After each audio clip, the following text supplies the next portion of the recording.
The Minecraft movie is overperforming so wildly it has taken Hollywood by storm in a way I have not seen since the original Avengers more than a decade ago. The industry is asking itself how this happened, but in answering that, they are, alas, coming up with some very wrong answers. So, what wrong lessons will Hollywood take away from this? Let's find out.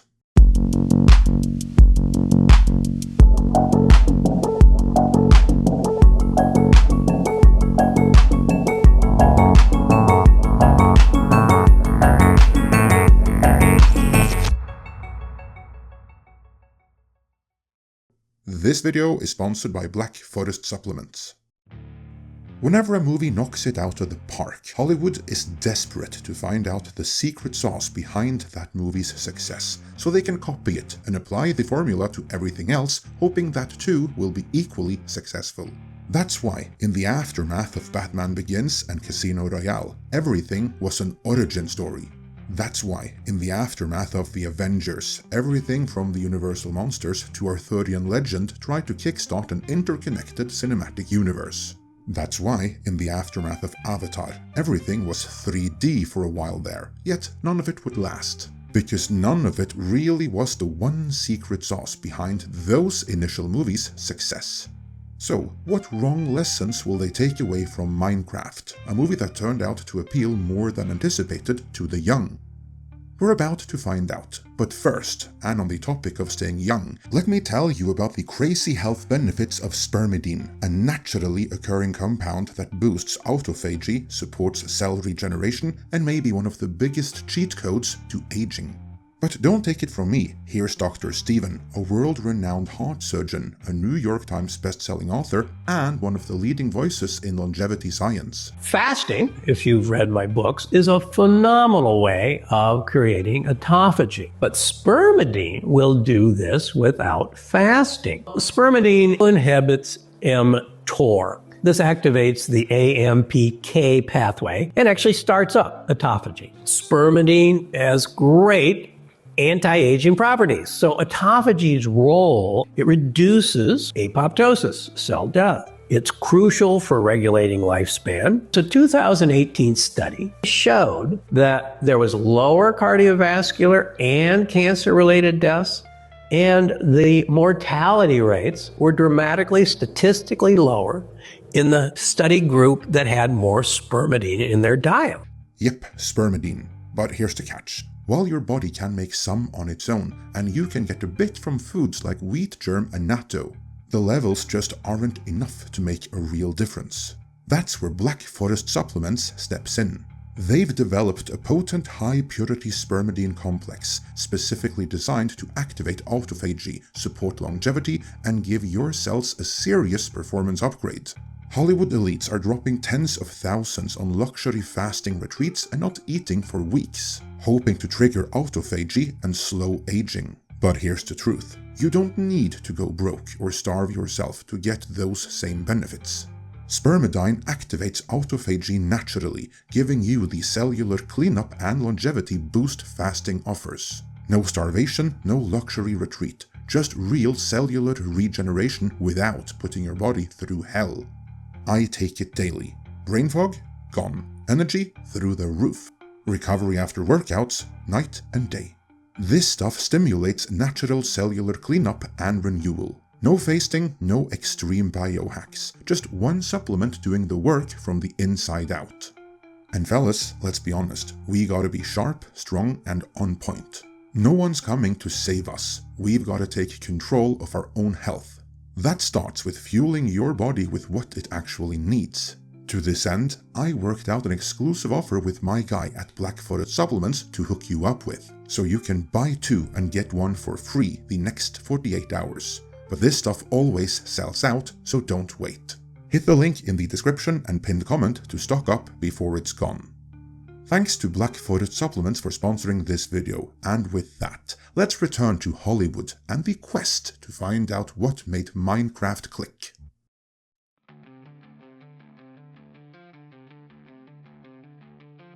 Helping setting the industry straight here is Deadline Hollywood, who published this helpful, tacit how-to article with the title How a Minecraft Movie Defied Expectations to Become a Box Office Blockbuster. It reads, when it comes to the massive 313 million global opening of Warner Bros. And Legendary's A Minecraft Movie, success has many fathers. This is true, of course. It is failure that is the hot potato everyone is keen to throw away as quickly as possible, and shifting all the blame elsewhere, usually at the audience for being backwards knuckle-draggers who just aren't advanced or enlightened enough to appreciate the wokery that usually flops. This time, however, they have to be careful so they don't overcredit coincidental factors with the success. The article continues, yet there are major lessons here for rival studios in how Warner Bros. Post-Barbie has been able to energize social media and target digital ads to create an unforeseen blockbuster. Warner Bros. Is in for 65% on the 150 million production and Legendary 25%. That makes me wonder who has the final 10%, but either way, that's gonna be a big payday for the two of them, so let's get into Deadline Hollywood's analysis.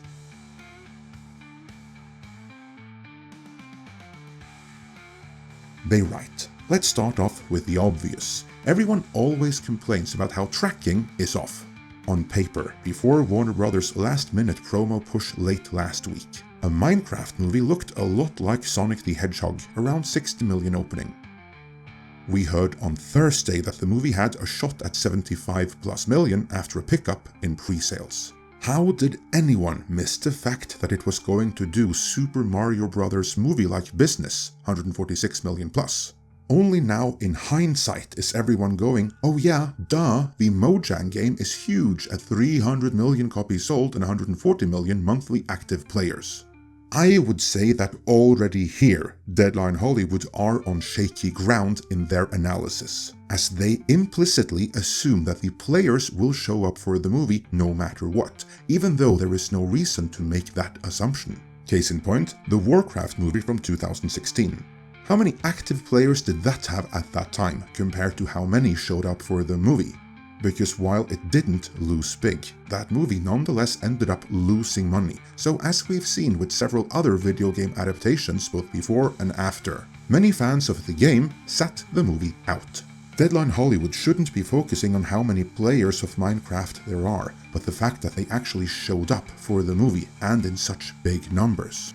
Rather than belaboring that point though, which they should have, they instead move into something that usually is reserved for the political sphere, namely how the pollsters could have been so wrong.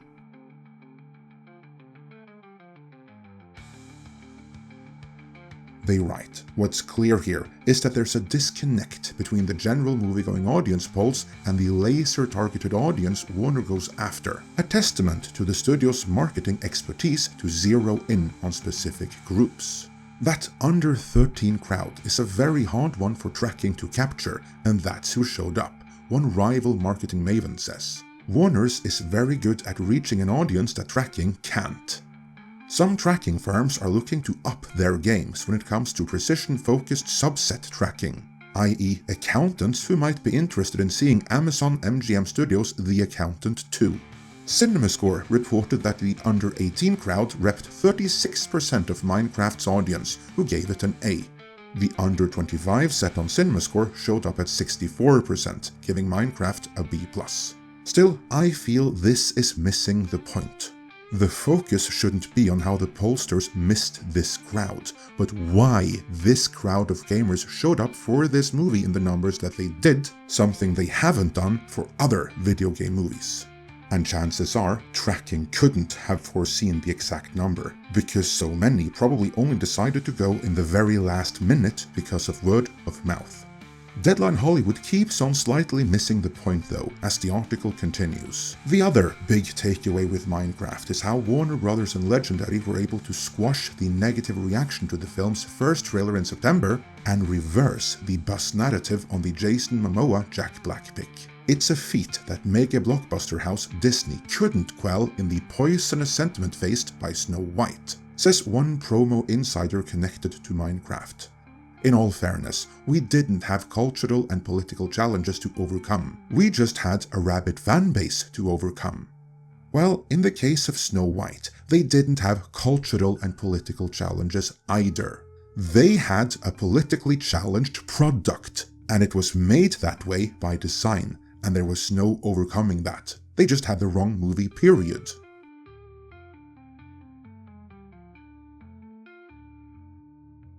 As we now know, Minecraft obviously was the right movie.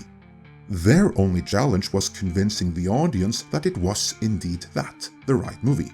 And to convince them of that, some tweaks to the movie were required.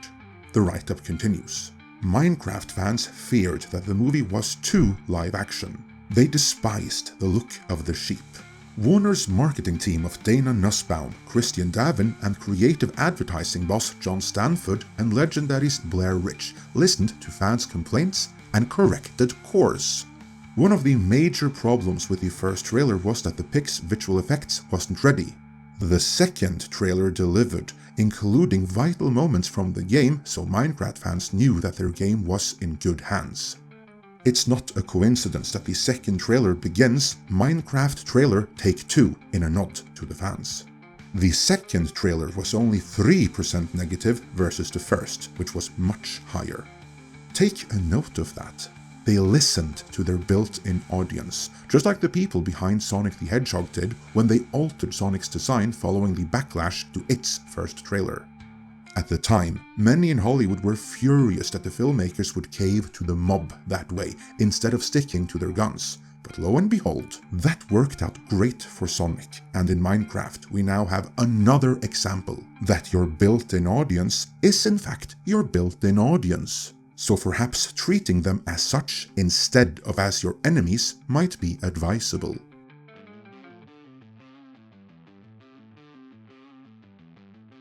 Hollywood has this hiccup that the built-in fans are different from the general audience, and we see that clearly in the next paragraph. Out in the ether, there was a word of mouth that Warner's was possibly in trouble with Minecraft, but it was a bad movie. Critics gave it a 48% on Rotten Tomatoes.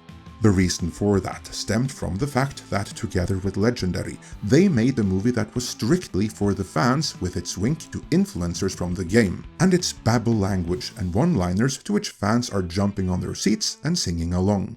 Minecraft was never meant for Joe Moviegoer. Scroll down to see what fans are doing at McDonald's drive-ins as they go after those Minecraft Happy Meals. We hear that test screenings of the film among kids and parents had significantly higher scores than general audiences. Even after that first negative trailer, fans were bursting to get into test screenings. What Hollywood needs to understand is that the fans are already fans of the property in question. Everyone else, the general audience, just haven't discovered it yet. As such, there really is no need to dumb it down or change it to make it more accessible. Instead, make the movie so that everyone else will be able to see why the fans are so deeply invested in the first place. Alas, this lesson still eludes Hollywood, for that is me saying that, not Deadline Hollywood. They still seem to think that the movie itself doesn't matter if you have the right influencers pushing it. For they continue, don't deny the power of Minecraft social media influencers. If only Disney had similar followers who could have reversed the pre-release narrative on Snow White, triggered by Rachel Zegler's comments and anti-Trump politics. Now this is just insanity. Deadline Hollywood seems to think that Snow White could have been a Minecraft-level hit, if only more influencers had carried water for it. Except that wouldn't have done anything other than kill the rep of those influencers. Because Snow White was fundamentally the wrong movie, and no influencers in the world could have changed that. With Minecraft, the influencers had an easy job. All they had to do was assure fans that the movie really did hit all the notes that fans wanted it to hit, which the movie did.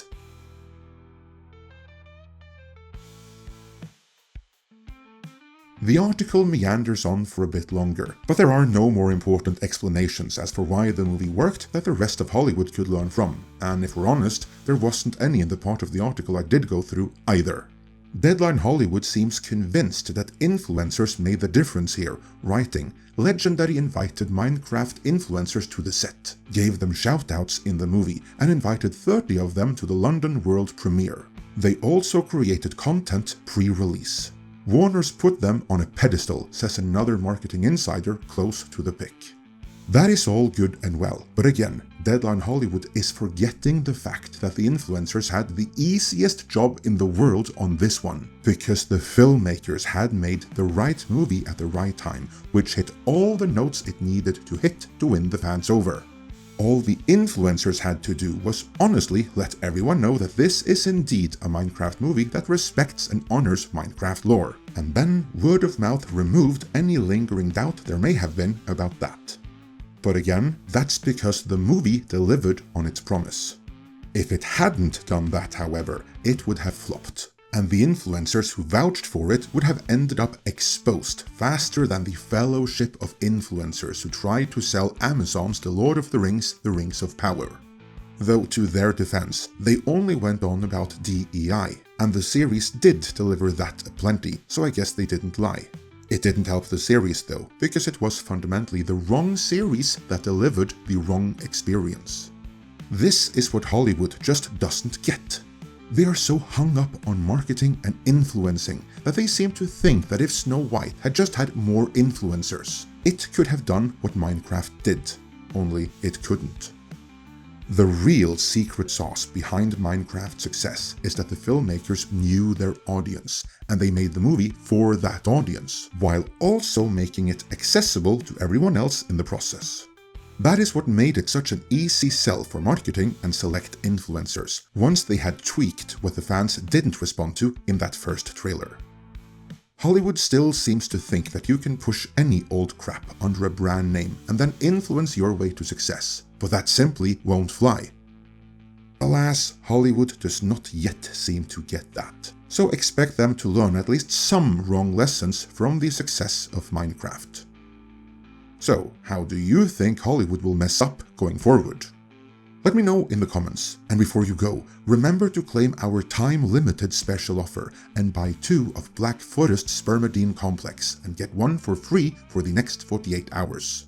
This stuff always sells out, so get yours now.